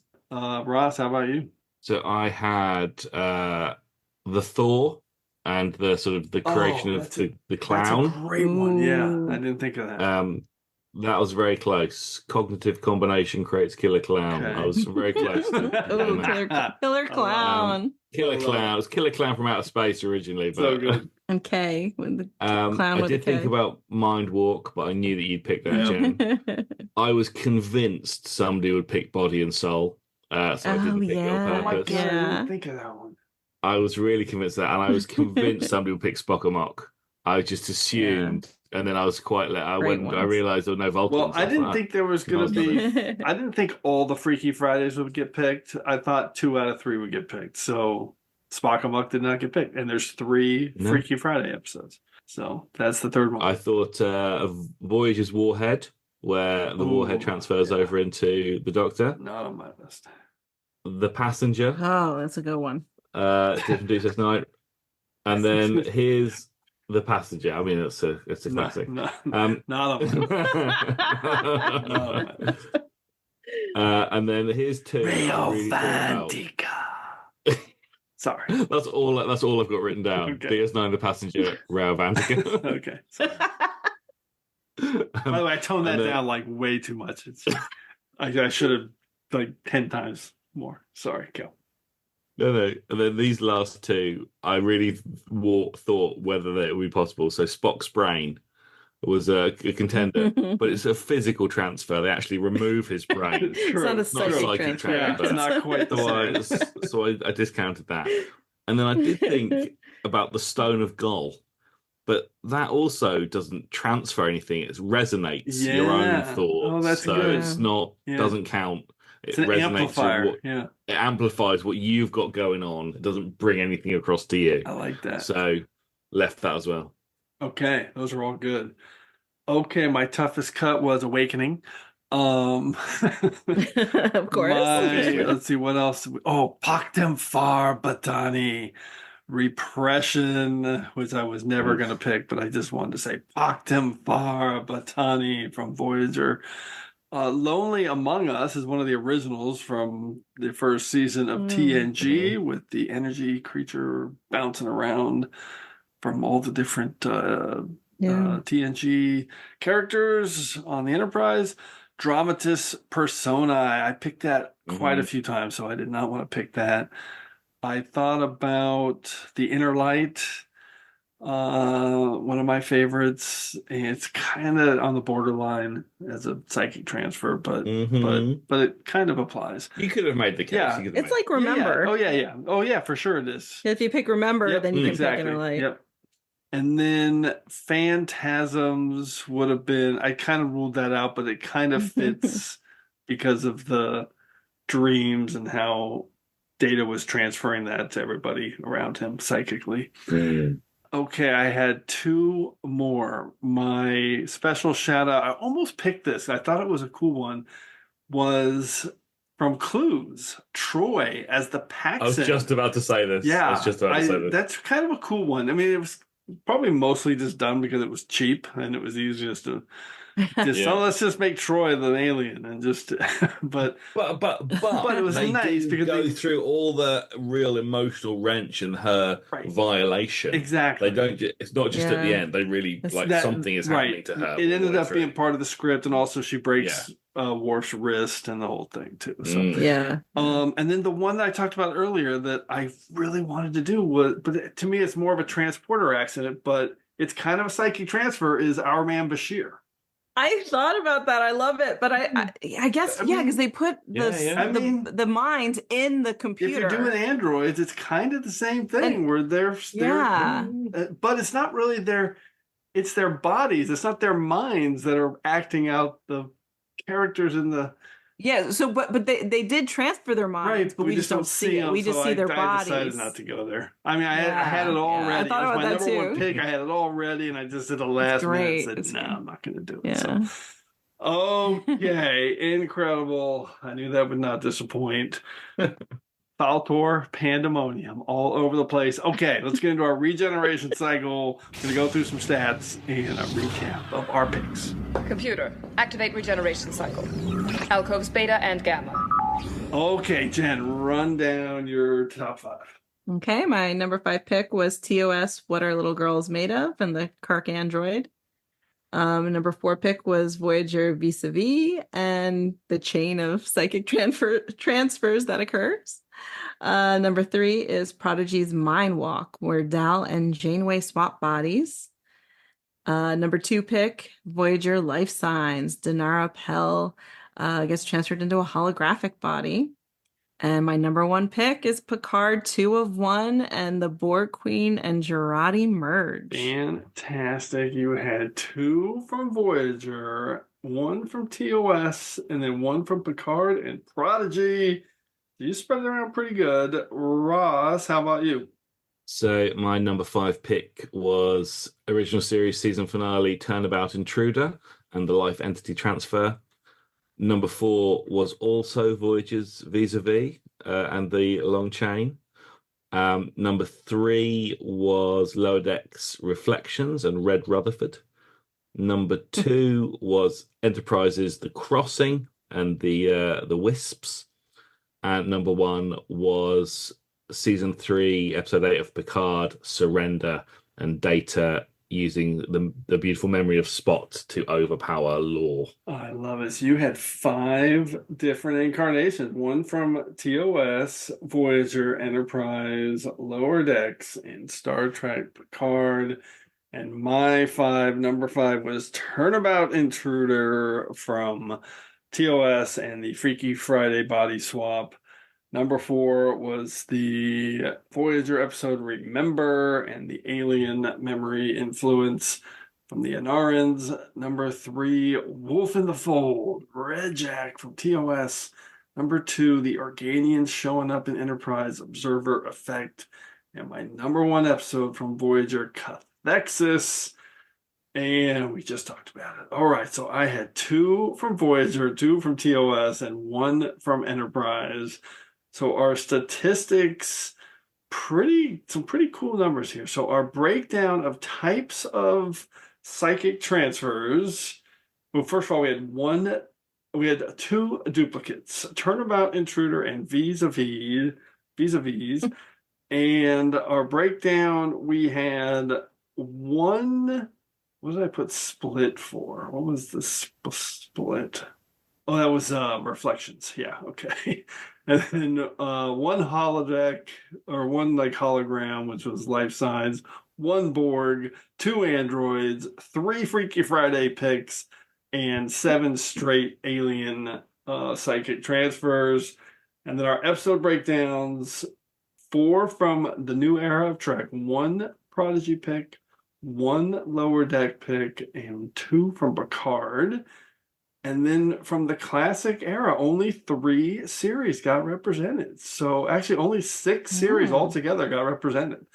So 3 from the new era and 3 from the classic era. So 2 from Enterprise, 4 from TOS, and 5 from Voyager. So nothing from TNG or Deep Space Nine, which is crazy.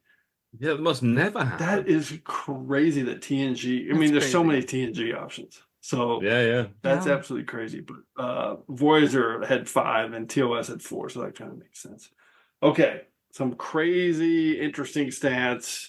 Gotta love it. You never know what you're going to get on TrekRanks. All right. Pandemonium. It's Fal-tor-panDEMONIum. Time to initiate a temporal inversion. Try to end all this pandemonium. It's time to hear from you. Initiate temporal inversion. Initiating. All right, for this week's temporal inversion, we are going back to episode 181 and our top 5 recurring actors, which was an awesome topic. We got a fantastic TOS-inspired list. We got nothing but TOS tonight from J. William Murray, who is at JWillyMurph, M-U-R-P-H, on Twitter. I love this list. So he picked, this is a classic TOS list. So 5 words and a hashtag. I'm going to run down these really quick. He picked Morgan Shepard, who is fantastic. Schizoid Man, that would have been a good pick tonight.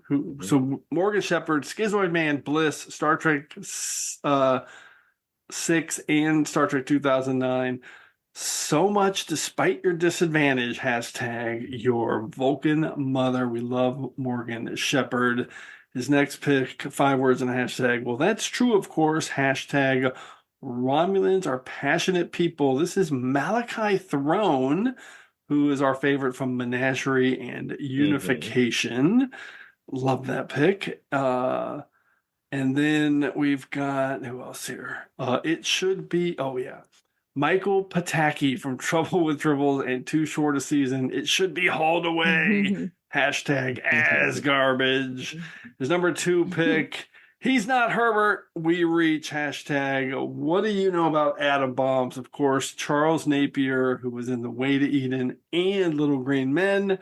And then the great Paul Winfield from The Wrath of Khan and Darmok and Jalad at Tanagra. Hashtag I've never even met Admiral Kirk.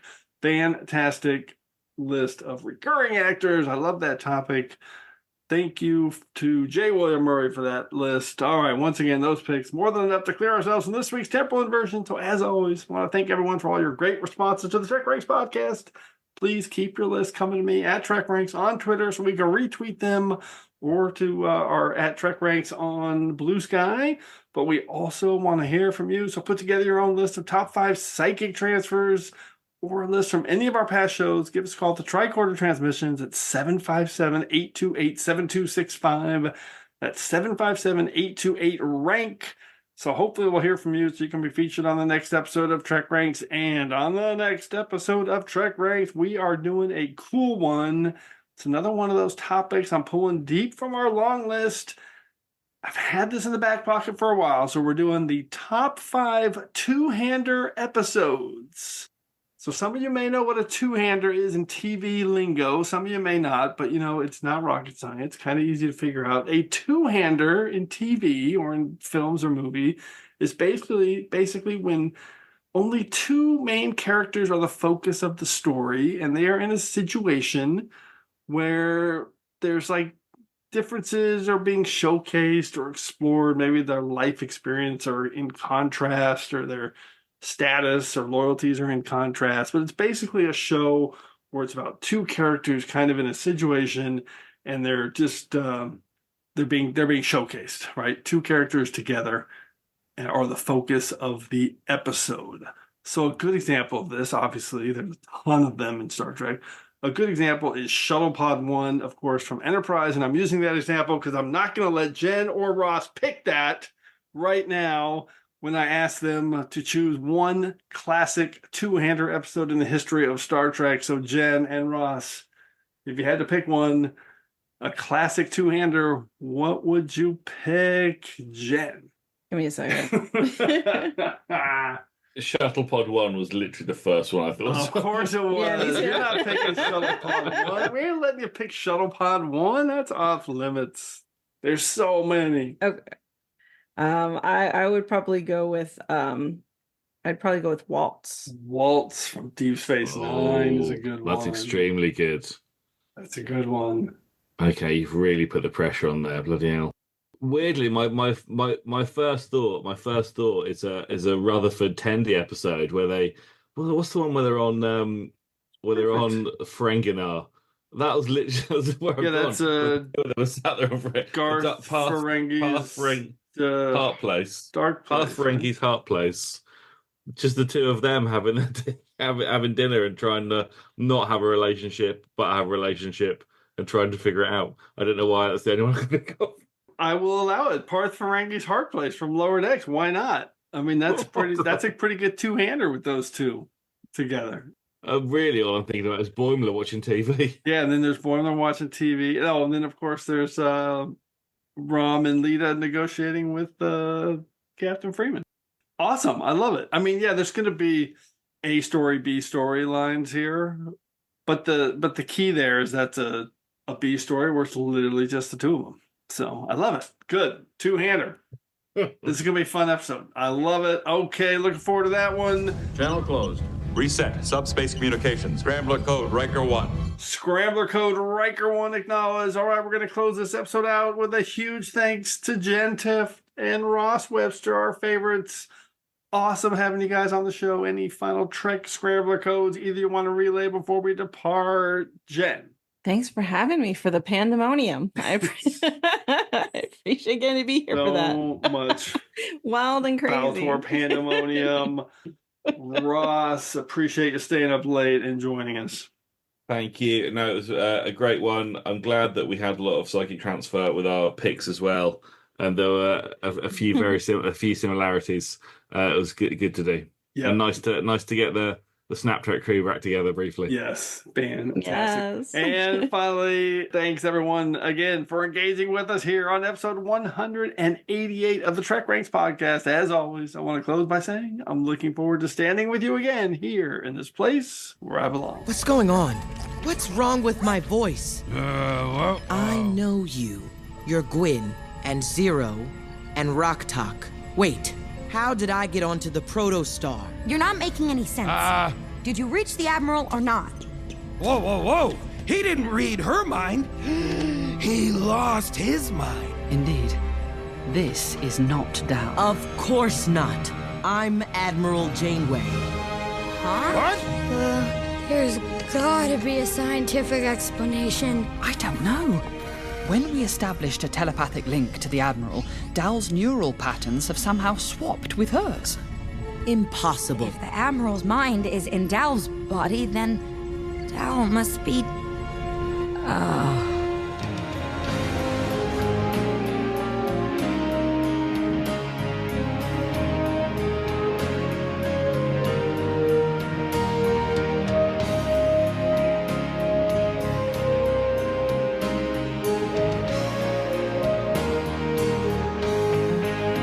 Just want to remind everyone again that the entire TrekRanks catalog is available for you to download and listen to at TrekRanks.com and on your podcast player of choice. Our episodes never get carbon dated, so check out the topics you've missed and maybe just want to listen to again over at TrekRanks.com. And a reminder to check out our friends 5-Year Mission at 5yearmission.net. They're writing a song for every episode of Star Trek, and you won't believe how great their music is. They also have a podcast at the Trek Geeks Network, so seek them out. You won't regret it.